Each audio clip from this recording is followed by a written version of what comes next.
नमस्कार, आप देख रहे हैं सी न्यूज भारत और मैं हूं आपके साथ प्रिया श्रीवास्तव। वक्त हो गया छत्तीसगढ़ बुलेटिन का, जहां बात करेंगे बालोद की।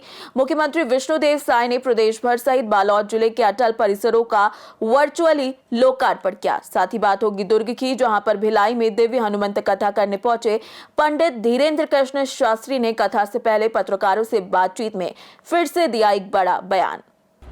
खबर बालोद से, जो भारत रत्न पूर्व प्रधानमंत्री अटल बिहारी वाजपेयी की जयंती के अवसर पर मुख्यमंत्री विष्णुदेव साय ने प्रदेश भर सहित बालोद जिले के 6 नगरीय निकायों में अटल परिसर का वर्चुअल माध्यम से लोकार्पण किया। उन्होंने अटल जी को श्रद्धांजलि अर्पित करते हुए कहा कि अटल जी के नेतृत्व में देश में विकास, पारदर्शिता और सुशासन की नई दिशा हमेशा रही।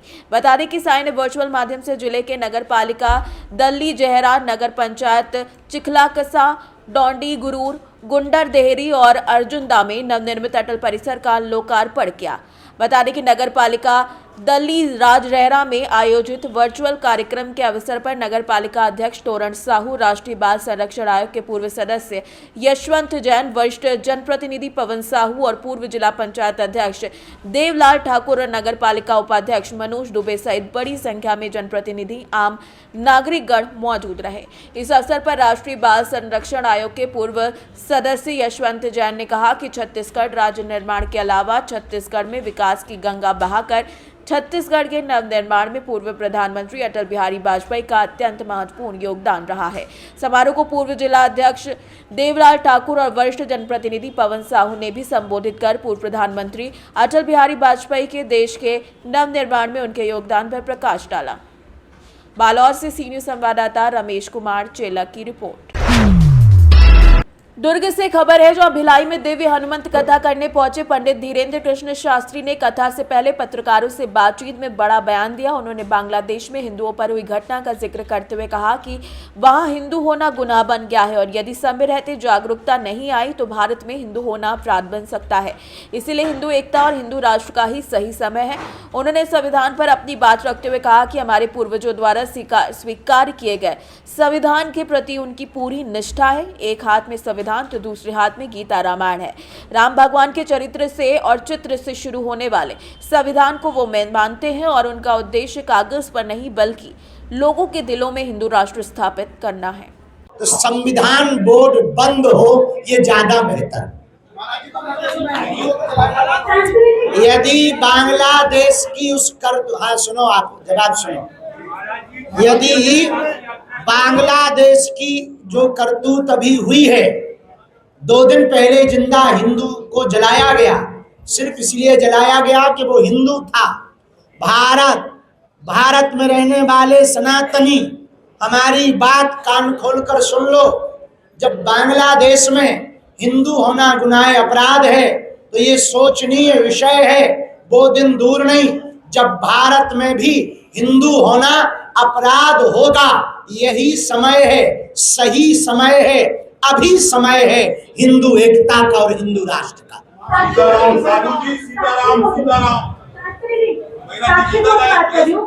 मेरा ये प्रश्न था कि जैसे कि आपने दिल्ली से हरियाणा तक का पदयात्रा निकाला था, वृंदावन तक, यूपी तक जी, पदयात्रा निकाला था हिंदू सनातन धर्म को एकता लाने के लिए, एक करने के लिए। आज भी अभी भी हिंदू धर्म में छुआछूत कितना देखा जा रहा है, आप आए दिन खबर देखते होंगे, तो कितना हिंदू एकता हुआ है और एक हुआ है क्या? अब आपके जैसे पढ़े लिखे लोग उस यात्रा में आते और जीवन में उतारते तो हमको ये लगता कि ज्यादा काम कर गए, पर अभी भी सवाल बना हुआ है। बनाने की बात करते हैं और क्योंकि भारत धर्मनिरपेक्ष राष्ट्र है, क्या करिए? देखिए, हमारे पूर्वजों ने संविधान स्वीकार किया, उसके प्रति हमारी निष्ठा है, श्रद्धा है। एक हाथ में संविधान, दूसरे हाथ में गीता और रामायण, इस आधार पर जीवन जीने वाले हैं हम। संविधान के प्रति हमारी अति श्रद्धा है। जिस संविधान का प्रारंभ राम दरबार के चित्र के साथ हो, ऐसा संविधान हमारे भारत का है। डॉक्टर भीमराव अंबेडकर जी की यह रचना, उनकी पूरी टीम की यह रचना हमारे भारत की व्यवस्था को चलाने वाला। जीवन के लिए 2 चीजें जरूरी हैं, व्यवस्था और आस्था, और दोनों संविधान में है। आस्था में राम दरबार है, व्यवस्था में संविधान के नियम है, इसलिए हम संविधान को पूर्ण रूप से मानते हैं। दूसरी बात, तुमने कहा हिंदू राष्ट्र, तो हिंदू राष्ट्र संविधान विरोधी नहीं है, क्योंकि हम कागजों पर हिंदू राष्ट्र नहीं चाहते हैं, लोगों के दिलों पर चाहते हैं। गुरुजी मैं बोल रहा हूँ, न्यूज़ 18 से बोल रहा हूँ। जय हो। गुरुजी, जिस तरह से वक्फ बोर्ड का जो है दायरा बढ़ता जा रहा है, दखल बढ़ती जा रही है, क्या सनातन बोर्ड की स्थापना होना चाहिए? देखिए, सनातन बोर्ड की स्थापना हो तो बेहतर है, पर ना भी हो तो संविधान बोर्ड बंद हो, ये ज्यादा बेहतर। यदि बांग्लादेश की हाँ सुनो, आप जवाब सुनो, यदि बांग्लादेश की जो करतूत। छत्तीसगढ़ भिलाई ICC न्यूज संवाददाता धर्मेंद्र गुप्ता की रिपोर्ट। फिलहाल इस बुलेटिन में इतना ही। देश दुनिया की बाकी और खबरों के लिए आप बने रहिए सी न्यूज भारत के साथ।